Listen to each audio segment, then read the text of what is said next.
It all started with two birdie men fighting in space. You know, it didn't start like that. Oh, okay. Then it started with giant robots. Also, not like that. It started with smaller robots? A Japanese adaptation of a Chinese Song Dynasty folktale called Legend of the White Snake. Well, okay, listen. Okay, so if I understand you correctly, it all started way back in the 11th century when Japanese travelers roamed the land, telling stories alongside illustrations called emakimono, and these stories were told while a moving panorama of long sheets of paper scrolled by, adding visuals to the stories told. Yeah, basically. Okay, so how does this affect our meme culture today? Oh.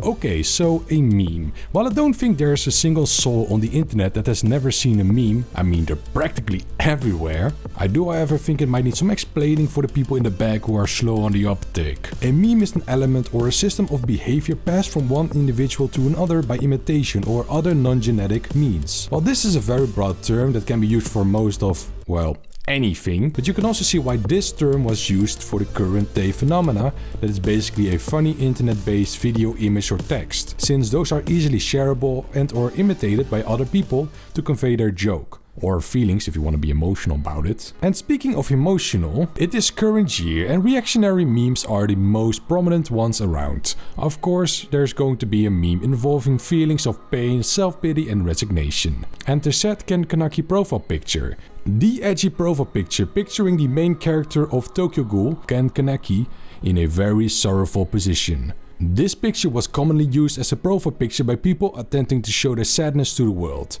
However, due to the rise of the Tokyo Ghoul's opening on Revel, this image got a lot more attention and was therefore more often than not used to mock those that showed emotion. But like most memes this day and age, this anime meme is basically used like any form of other media. Whether it's a blockbuster movie, western animation or anime or manga, people have treated this just for the visual appeal and not for it being something foreign. The same by the way for Gatsu's theme, which have been playing in the background. While originating from Japan, it is used like any other sad song would be used. And it's not just depression memes that are used like any other meme. We have Ultra Instinct memes that are basically just a meme of high-powered characters with good reflexes. And Giornos' theme being made into a meme theme of awesome moments, or sticking with the meme themes, use a run that goes with everything. Or who could forget Sasuke that is being choked by literally every character in existence, due to its convenient frame layout. Anime is pretty integrated in online culture nowadays. While anime focused memes are still a thing, there's a big chance you will find anime memes in pretty mainstream places. So, to find out more about the origin of anime memes, I think we need to dive back a little bit further. Okay, you might think we're jumping back a little bit too far, but hear me out. Omae wa mou shinderu. This famous quote was uttered by the legendary voice actor Akira Kamiya in the animated adaptation of Fist of the North Star in 1983, where the main character Kenshiro, after hitting his opponent with a fury of punches that seem to have no effect, claims that his adversary is already dead. Now, we're not actually jumping back all the way to 1983, however, since this meme is a lot fresher. So fresh even that it isn't already dead. In 2010, this quote was added to the popular website TV Tropes as an overreacting term to describe martial arts with a delayed effect. You know the trope where swordsman cuts someone for it only to have the adversary be sliced after the sword is sheathed. However, in 2017, the Omae wa mou shinderu meme reached its peak in popularity. Not because it was associated with the TV trope, but because it was more perceived that, look, funny Japanese man says something funny, which eventually turned it into a song by Lil Boom that has now been deleted. However, the AMV featuring this song has been uploaded last year, getting over 8 million views, showing that this meme still isn't already dead. This era of the internet was by the way filled with the "look at that, we're Japanese language" type of memes. We got All According to Kaiku, which pokes fun at fan translators who put easily translatable words in Japanese while adding the translator's note explaining the untranslated word. Or the ever so popular "people die when they are killed" meme, which is just a weird translation due to the ambiguity of the Japanese language, which is a subject I'm 100 years too young to even think of tackling. And my favorite, Zawardo, which pokes fun at Japanese voice actors and their funny way of pronouncing English words.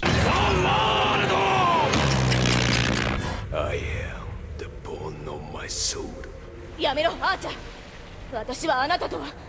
Unknown to death, unknown to life. Saber. Excuse me? How did you take my wallet?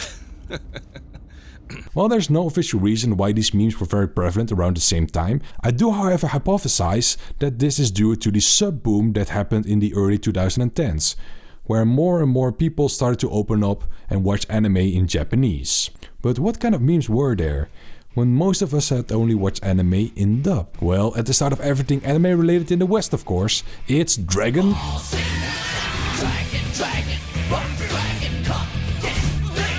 Of course the biggest anime in the West during the early 2000s came with the biggest memes surrounding it. And I don't think I can talk about Dragon Ball Z memes without mentioning one of the most notorious memes. It's over 9000.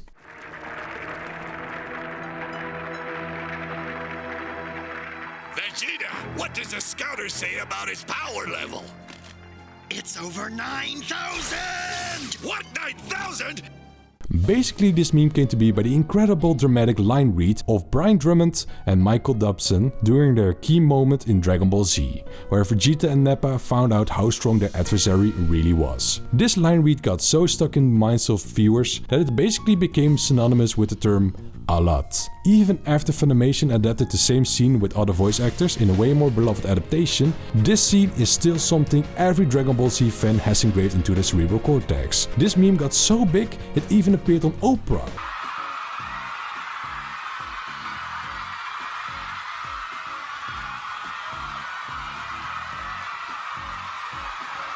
Wait, no, that wasn't the time. I found it. Let me read you something that was posted on our message boards from someone who claims to be a member of a known pedophile network. It said this: he doesn't forgive, he does not forget, his group has over 9,000 penises, and they're all raping children.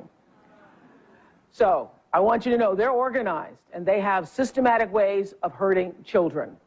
That sounds more like it. A harmless internet meme, and people use it to make a talk show host think we're a bunch of child rapists. But luckily it wasn't all pedophile jokes. We also got this great meme from Dragon Ball Z, which is Cell in blackface screaming how he is firing his laser.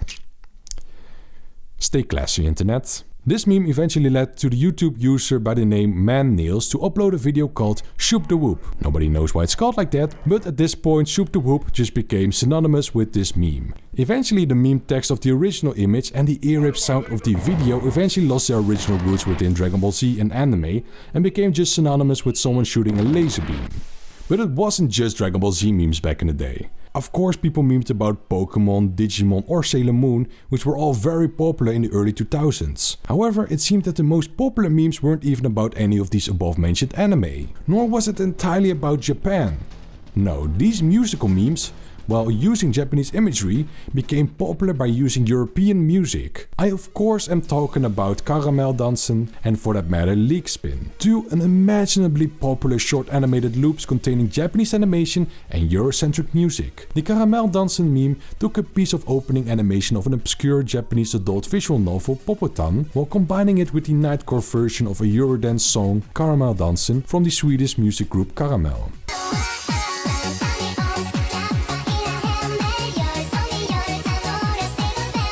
This weird combination of anime cuteness and hyperactive nightcore Eurodance gave this meme a certain type of energy that of course would be replicated by teams at anime cons for years to come.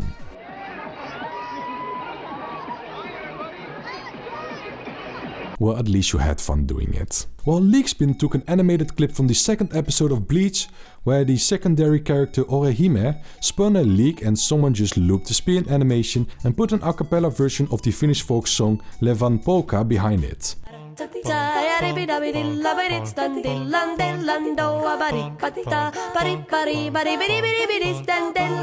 Luckily the masses didn't decide to go to Anime Expo all holding leaks. What did happen was both of these loops and songs got incredibly popular all over the world, and especially in Japan, with Caramelldansen being referenced in mainstream media like Phineas and Ferb in the US and Idol Masters in Japan, while also being awarded Single of the Year at the 23rd Japanese Golden Disc Award, and Levan Polkka being one of the songs that put Japanese Vocaloid star Hatsune Miku on the map, while all the other anime memes were not as prevalent in Japanese media as they were in the West, mostly due to the fact that the lot of the older memes are explicitly there to make fun or point out something only the West thinks is weird, like weird threats, oxymorons, overreacted voice lines and laser beams.